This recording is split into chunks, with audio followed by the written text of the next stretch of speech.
big ambitions, probably a lot bigger than most people, even double my age. But I believe it can happen, and I think it will.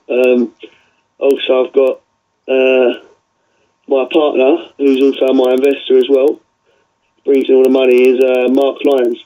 Okay, cool.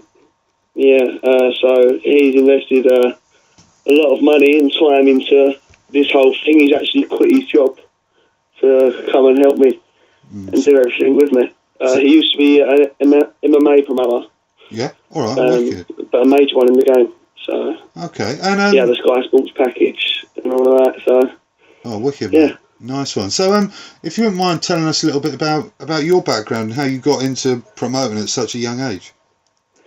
Well, my dad, I was boxer beforehand,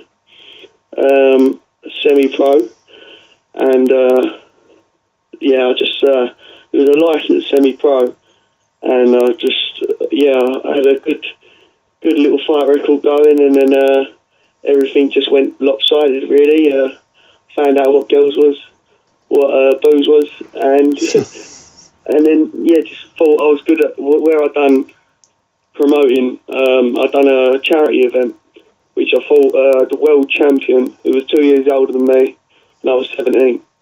He was 2 years older than me. He was a world champion in karate.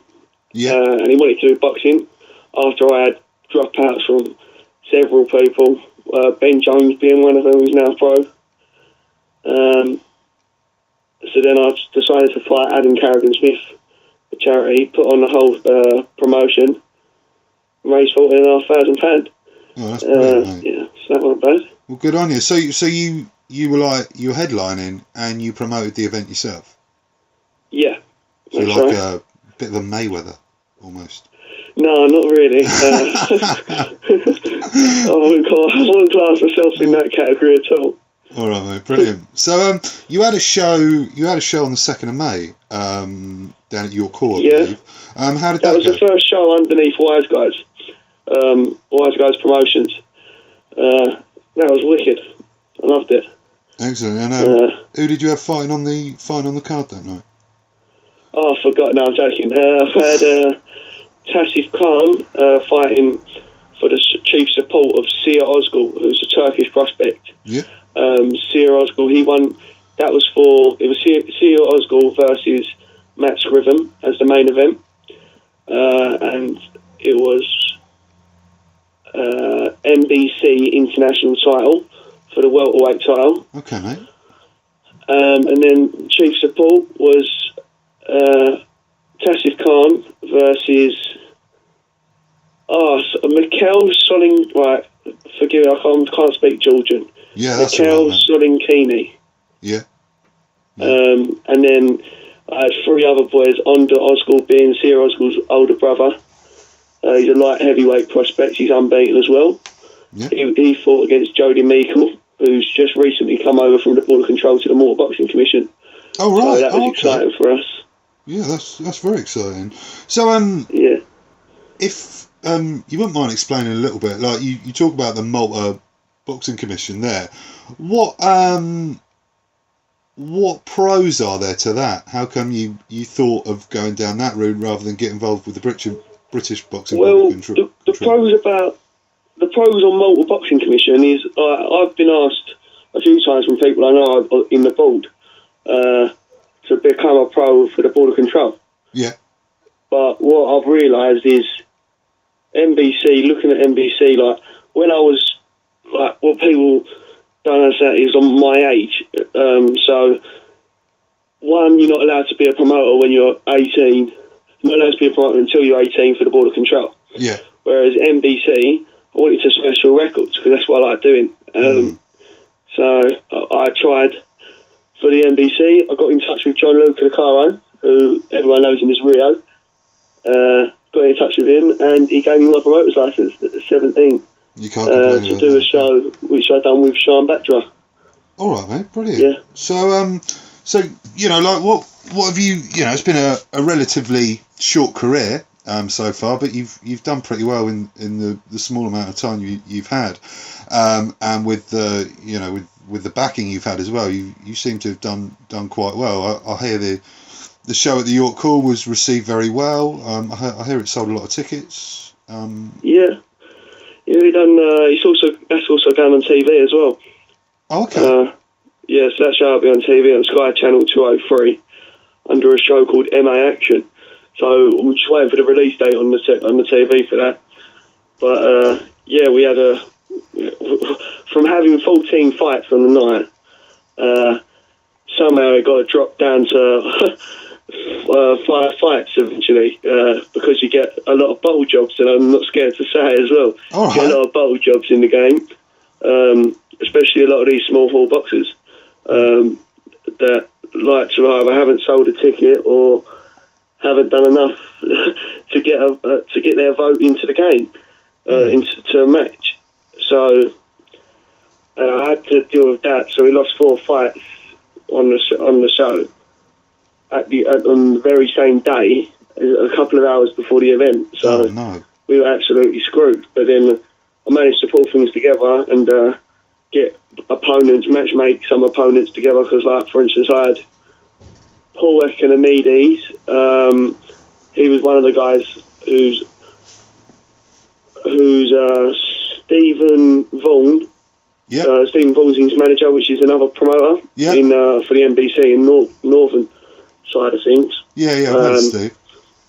Yeah, so he brought 2 guys down, and they didn't have opponents, and then they had to get last minute opponents for them. Yes, everything just went just the way we didn't want it to go, and then until the night when we pulled it through, I still don't know how we done it, to be honest. Couldn't have done it without Mark, really. So, what's in the immediate future for Wise Guys Promotions, Bill? Immediate future, like, for me, everyone thinks I'm too... I run before I can walk, and that's mainly because of my age. Yeah, and that I completely disagree with, because if you asked me this time last year, where do I want to be from 5 years' time, I would have said where I am already now. Really? So, yeah, so like, what I'm doing now, okay, I may not have a Sky Sports package or a Box Nations TV package, but that's not what my aim is at the moment. My aim at the moment is to overcome, not Barry Hearn, because Barry Hearn's a good friend of mine. It's not overcome Eddie Hearn either. It's so much, it's like just to push towards their level, and if not, and I believe I can go higher than them. Yeah. Because of where I've got American contacts, so a lot of American contacts who all want to work with me. I can push over to America as well as working in England and getting the fights sort of like what I have in Vegas over in England. Because if you look at the Eddie Hearn show, he didn't have a good enough, not Eddie Hearn show, Eddie Hearn show, Carl Froch, Jules Groves. Yeah. To me, that wasn't how I would, like, maybe him, and he earned a lot of money, hey ho, but I wouldn't press it like that. I mean, it wasn't done properly, I don't think. Okay. I think it should be done in a different style, the way the Vegas does it. Yeah. For instance, Mayweather Pacquiao, that fight was pushed. The advertising for it was 100 times better than what the fight was. The fight was shit itself, but like the advertising and everything, the way it was promoted, the show, how it went, it was perfect. You got a Wembley, there was empty seats at the top, and they said they sold out. Like, it's not, and then everything was done half-heartedly. So I didn't. Obviously, people who are not in promoting, they wouldn't really understand what I'm looking at. But what I looked at from promoters' point of view, it just weren't the way I'd do it. So doing with the American thing, I'd learn a lot of American, how they market things and all of that. And in time, hopefully when I get big time fighters, when they all come through my academy, hopefully it will work out well. I'll get good fights and what people want to see.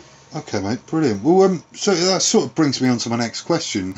You sort of half answered it there anyway. Is that what you think's what's wrong with British boxing, the way it's advertised and the way it's marketed? I think, yeah, really, because some fights you got one point of view where you'll have a fight advertised very well and the fight being shit.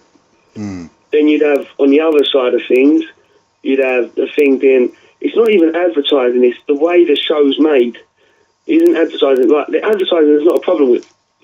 It's the way the show's made itself. Like, a show has to be a show.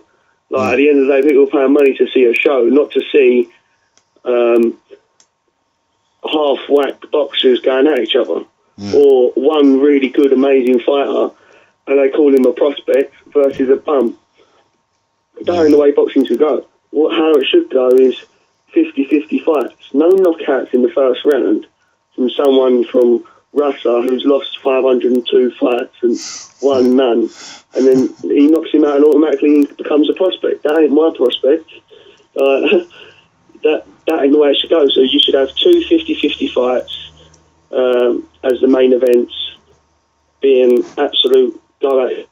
Yeah. At the moment, it's not. Like, look at Anthony Joshua, for instance, Tyson Fury, even. Like, all of them fight bums.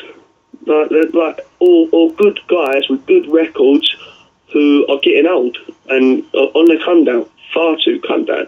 Yeah. So even fighting is not in the category. So that's what I've solely stuck to. Like, that's how I do it. It's proper. Yeah. So a lot of people have echoed what you've said. A lot of people within the media that Matchroom do seem to sometimes pamper their fighters, well, especially at the high end. The thing is, I don't have a bad thing about Matchroom. To be honest, I learn everything I know now is all through Barry Owen. Yeah. Barry Owen is I speak to him weekly. I ring him all the time. He rings me, and we speak like proper, like everything. If I ask for advice, he'll give me it, and he's always boosting me in the right direction. And I wouldn't have got where I am as well with him, without him. So he's I think they're great to get, like Eddie Hearn and Barry Hearn. I think they're great.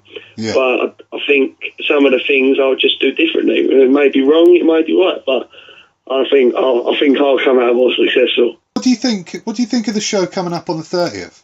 What do you think of that card? That's exciting. Yeah. That is exciting, that fight. Oh my, I can't wait for that. I want to get tickets. So it looks amazing. It's like Nathan Cleverley's even joining in on it now. I was shocked from that. I thought, well, they've already got Paul Brooke, you've got Anthony Joshua, Kevin Johnson. Again, that's an example.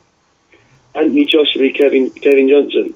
Anthony Joshua's only fought bums in his life. Matt Skelton's a bum. All of them are bums.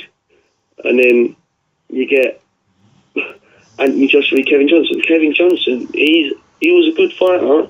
He's never been knocked on his ass before. Yeah. But still, he was a good fighter back in his heyday. But now, he ain't necessarily a good fighter. I wouldn't say he's not a good fighter. I'd say he's just on the come down. He's not as good as what he was. Yeah. So then that's the sort of thing which I would change. I'd get two boys in their prime together, like going at each other, like proper boxing, like the way they done it before I was even thought about as a kid. So back to your promotional company, what fighters have you got on your books at the moment? In the middle of signing the deal with George Hilliard. Yeah. We've got like a promotion deal with. To be honest, we need more fighters. We do a lot of help for. Like, I work closely with Johnny Haynes, who's a big boy in Border Control, as well as in like obviously he's the manager of Charlie Edwards. Yeah. Tommy Martin. Like, he's got a big stable of boxers, but what I do is I try and look after most of the boxers. Yeah. Because I'm not in it for the money in that sense of things. Like, if I'm changing someone's boxing career and making it better for them, I'm happy. Money comes after for me. Boxing is my life. Yeah. So if it changes my life, it's changing theirs. Yeah. So you're in this more for your love of boxing rather than to make a load of money. Obviously, we all need to make some money. I'm in it for both. I'm in it for. If someone said they're not in it for money, then they're lying to you. Yeah. I'm in it for money, but I could do loads of things to earn money. I could go and get a job and be on a healthy wage all the time, but that's not what I'm about. I'm about, like, I could have gone to uni. I could have revised and I could be in uni next year, but that weren't me. So I only do things to make me happy. So if it means making a lot of money and doing the thing I love, which is boxing, which is promoting, making people happy, having smiling faces. You know, worldwide promoters, who do you admire the most out there?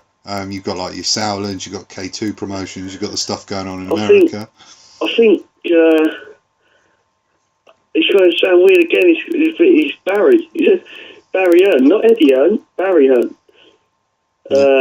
Barry Hearn's the man. I think I look up to him. Obviously, being an Orient supporter changes things a little bit. That's how I got to know him. Oh, you're a Leyton Orient fan, are you? Yeah. Oh, right, I didn't know that. Oh, that's quite interesting. Yeah, so that's my dad. And then I think he realised that I weren't a good footballer when I think he gave up on me then. So, but yeah, I've just been going to Orient for years. So I met him one time, and I started looking him up, and he was a boxing promoter. Then he was fishing. He's got all his hands in every single pocket possible. Yeah. So he's just a smart businessman. It's not just his boxing promoting that I like. I like it. Everything about him, his persona, his work ethic, everything is what I want to do. It's what I'm doing. So, it's Barry Hearn definitely for me. What would you change about boxing in this country? I'd change a lot. I'd change boxers that come onto the boxing when they're not even boxers. Like, I've met, you wouldn't believe how many people I've met who are not in the NBC. It's not in the NBC itself. It's also in, like, I can't name names, yeah, of course, obviously, but I know a lot of boxers that my name could beat up. Yeah, like, it's pretty much, it's embarrassing to see. Like, you can't call yourself a professional boxer if you've never boxed in your life. You've done a few white collar events, and like that, I don't agree with that at all. That's why we've been quite. I mean, we've got George Hilliard is our main guy who in the middle of signing up. We're doing at the moment we've got a thing. We've got our own Wise Guys Academy, boxing academy. Oh, that's interesting. Yeah. So what the Wise Guys Boxing Academy does is it brings in these white collar boys or these amateur boys, and it brings them in. I train them. As I can't fight, I train them. I'm a licensed professional boxing promoter, licensed professional boxing trainer. Oh, right. So I've got George Hilliard training the boys as well. I've got Danny Fielder, who's George Hilliard's trainer, ex-Marine, proper at boxing. He's amazing. What we do is we just train them and we show them things and teach them things in the professional game. And George has got more advice on that because I've never been a pro. But it's what we do is we learn about the boxer. If they've got it, if they haven't, then like we won't show them the door. They carry on boxing if they like it, but we only chuck them in for white collar fights and stuff like that.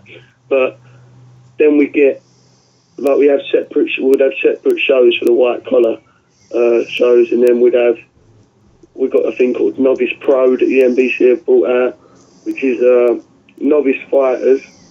Pretty much self-explanatory. Yeah. We've got novice boxers, ones that less than 5 fights. They fight on the Novice Pro, which is you don't have your brain scan. It's pretty much the same as white collar, but you have your medicals, you have your blood, you have everything done, and then other than your brain scan, because that's what crops up a lot, and it couldn't be. It's not. I'm not saying it's not much of a problem, but when you have your brain scan, especially on the border control, some things come up. Like, for instance, George Hilliard, he failed it on the border control. Yeah, he failed his brain scan on the border control, and now he done his brain scan privately on NHS, not in NHS, on private hospital. Yeah. Done it on them, and he's got all the papers where he's actually passed his brain scan. So it just gets a bit confusing. So yeah, that is really confusing. So he had a brain scan with the British Boxing Board of Control, and they failed him for... Yeah, and he's failed about 3 times. And then he went and got one done privately, and they said you have no problem with your head, you have no brain problems at all. No problem with your head. Everything was fine. And like, even if you look into, like, I've seen loads of the amount of punch-drunk boxers that have come up to me, and some of them have been part of the board. Yeah. Really? So I've seen punch-drunk boxers who are part of the board. And you could tell they look like Stephen Hawkins walking. Really? Good. You can tell they would fail their brain scan in a second. With George Hilliard, he's he may be a bit tipsy, but he's fully functioning, and he's a great boxer as well. So I just don't understand how the board of control. I think what they do. I'm not saying this is a fact. For my opinion, I think what they do, they like to fail people. They like fail people that they don't need. I think someone's in control. Someone high up is in control of who fails and who passes, because it just don't add up to me how you can fail on the board's medicals, but you can't fail, and you don't fail on the private medicals in the NHS. It's happened twice now. Yeah, well, that's very interesting. Actually, I had no idea about any of that, to be honest. I'm sure a lot of people listening too. Well, going back to, I don't want to just slag the British Boxing Board of Control off, but going back to what we were talking about before, about you saying some of the quality isn't good enough, and you talk about this novice league. Do you think there should be a sort of, more sort of between amateur and professional, which is not necessarily white collar, which means people are fighting each other of the similar ability rather than being set up to be knocked out? So these football clubs have got, you've got grassroots football, which is the amateurs, obviously equivalent to the amateur boxing, and then you've got like Sunday league days, and then you've got proper like district football or academy football, which is semi-pro, which is the same as having novice pro, which will fit in nicely, because then you both go after the academies. The ones that are good enough go pro. We can't have this sense of, if you're an amateur and you've won X amount of fights, you can go pro. It ain't like, I don't understand it. So I think having a good structure to things, if you're an amateur, you can then go novice pro. If you prefer novice pro, then you've got what it takes to be a pro. But if you're losing loads of fights at novice pro, then you ain't got what it takes to become a professional boxer. Simple.